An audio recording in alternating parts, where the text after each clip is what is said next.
వాళ్ళకు కూడా కొర్రలు సామలు పెట్టి 2 పూట్లే పెట్టి 1 పూటే భోజనం పెట్టి పొద్దున్నే ఫుల్ గా సాయంత్రం ఫ్రూట్స్ తింటే వాళ్ళు కూడా నెలకు 10 కిలోలు తక్కన 5 నెలలు 6 నెలలు 60 కిలోలు బిఎంఆర్ తగ్గకుండా హెల్తీగా హ్యాపీగా బిఎంఆర్ అడ్డగోలుగా కట్ అవుతా ప్రసాద్ గారితో నేను పూర్తిగా ఏకీపిస్తున్నా. జొన్నలు కొర్రలు లాంటి కార్బోహైడ్రేట్స్ సైన్స్ జోలికి ఎవరు వెళ్ళాలి, ఇక్కడ సైన్స్ జోలికి ఎవరు వెళ్ళాలా. మీరు ఎప్పుడైతే గ్లూకోజ్ మీరు ఇడ్లీలు కట్ చేసి దీని బదులు అన్నం బదులు పెట్టి ఈ రాయి బదులు ఆ రాయితో పడరాలు కొట్టి పనులవో ఈ ఫ్యాట్ తయారీకి తల్లి ఎవరు? ఇన్సులిన్ కదా. ఇన్సులిన్ ఫ్యాట్ మన పక్కన గ్లూకోజ్ పక్కన ఉంటుంది కాబట్టి ఎక్సెస్ గ్లూకోజ్ పక్కన ఉంటుంది కాబట్టి లివర్ని ఆదేశించి అది మన తిన్న ఎక్సెస్ గ్లూకోజ్ని ఫ్యాట్ కింద మార్చి టిష్యూలో దాస్తుంది. ఓకే, ఇప్పుడు మీరు దాన్ని తిండి తగ్గించినా మీరు ఆ గ్లూకోజే పెట్టారనుకోండి. సింపుల్ ఉదాహరణ, ఒక కుక్క పిల్ల అక్కడ ఉన్న ఒక గెడువాన్ దగ్గర ఒక కుక్క పిల్లలు పెట్టింది. మీరు ఒక పిల్లని తెచ్చుకుందాం అనుకున్నారు, అక్కడి నుంచి తల్లి కుక్క అక్కడే ఉంది. మీరు ఆ పిల్లని తేగలరా? సంపోతలు పారేస్తుంది. మీరు మెలకుగా ఉన్నా అర్ధ మెలకుగా మీరు దాని దగ్గర తీలేరు. ఇప్పుడు ఆ కుక్క 2 బజార్లు అవతలకి వెళ్ళింది ఆహారానికి, మనకు తెలిసింది. మీరు అప్పుడే కదా పిల్లని తెచ్చుకోగలిగింది. సారాంశం ఏంటి? తల్లి కుక్క అక్కడ ఉండగా మీరు పిల్లని తీలేరు, అది పెట్టిన పిల్లని మీరు తీలేరు.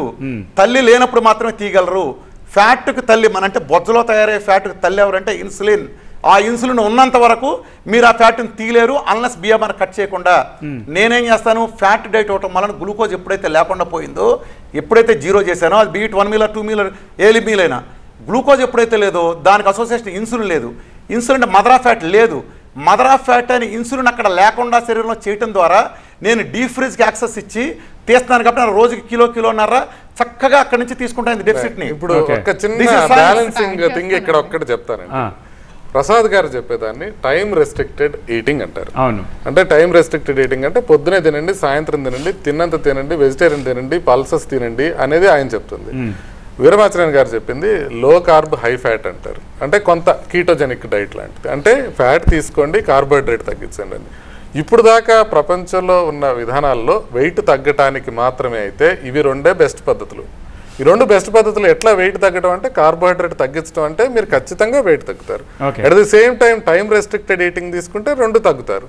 2 కలిపి తీసుకునే వాళ్ళు ఎవరైతే ఉన్నారో అంటే మీరు టైం రెస్ట్రిక్టెడ్ చేయండి, కార్బ్ రెస్ట్రిక్ట్ చేయండి, 2 చేసిన వాళ్ళు తీసుకున్నట్లయితే వెయిట్ ఖచ్చితంగా తగ్గుతారు. కాకపోతే 2 విషయాలు నేను చెప్పదలుచుకుంది. ఒకటి, ఇది మీరు ఎక్స్ అమౌంట్ ఆఫ్ పీపుల్లో చేసుకుంటే హెల్త్ ఏ రకంగా ఇంప్రూవ్ అవుతుంది అనేది ప్రూవ్ చేయకుండా మీరు చేసినట్లయితే ప్రాబ్లం అవుతుంది. మీరు అది కంప్లీట్ గా మీరు అది స్టడీ చేయకుండా నేను 1,00,000 మందిని నేను ట్రీట్ చేశాను, 2 లక్షల మందిని నేను ట్రీట్ చేశాను అని చెప్పినా కూడా అది దానికి శాస్త్రీయత అందుబాటులో ఉండదు.